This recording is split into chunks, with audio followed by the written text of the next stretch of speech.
Hi friends, బాగున్నారా? Welcome to our channel Achitha's kitchen. Non వెజ్లోనే కాదండి, వెజ్లో కూడా హై ప్రోటీన్ ఉంది. అదేనండి సోయా లేదా మీల్ మేకర్ అని కూడా అంటారు. నాన్ వెజ్ తినని వారి కోసం ఈ సోయాతో ఈరోజు మనం పులావ్ చేసుకుందాం రండి. ఇంకా ఆలస్యం ఎందుకు, కావలసిన పదార్థాలు చెప్తాను చూడండి. ముందుగా బౌల్లో 1 కప్పు మీల్ మేకర్ తీసుకొని దానిలో వేడి నీళ్లు పోసుకొని ఒక అరగంట సేపు నానబెట్టుకోవాలి. అరగంట తర్వాత మీల్ మేకర్ని వాటర్ లేకుండా గట్టిగా పిండుకొని వేరే బౌల్లో వేసుకోవాలి. ముందుగా నేను 2 గ్లాసులు బాస్మతి రైస్ తీసుకున్నానండి. ఇప్పుడు తగినంత వాటర్ తీసుకొని గంట సేపు నానబెట్టుకోవాలండి. ఇప్పుడు పులావ్కి కావలసిన ఇంగ్రీడియంట్స్ చెప్తాను చూడండి. కట్ చేసి పెట్టుకున్న ఒక ఉల్లిపాయ, 2 టమాటాలు, కొంచెం కొత్తిమీర, పుదీనా, తర్వాత మసాలా దినుసులు అవి 1 బిర్యానీ ఆకు, చెక్క, లవంగ, మరాఠీ మొగ్గండి.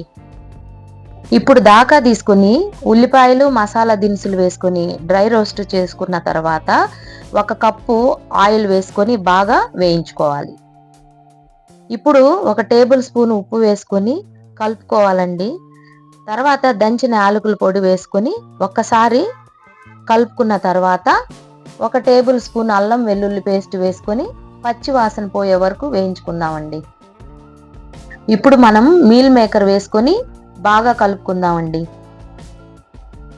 ఇప్పుడు 2 టేబుల్ స్పూన్లు కారం వేసుకొని కలుపుకుందాం.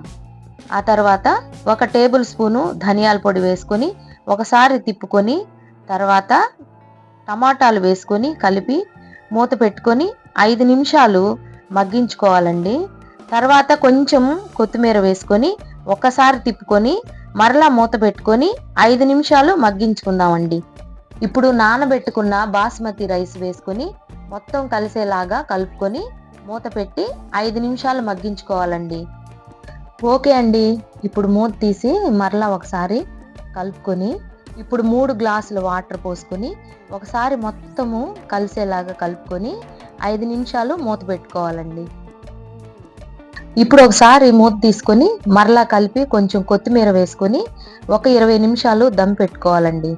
అంతే, ఎంతో సింపుల్గా high protein soya pulao ready అయిపోయిందండి.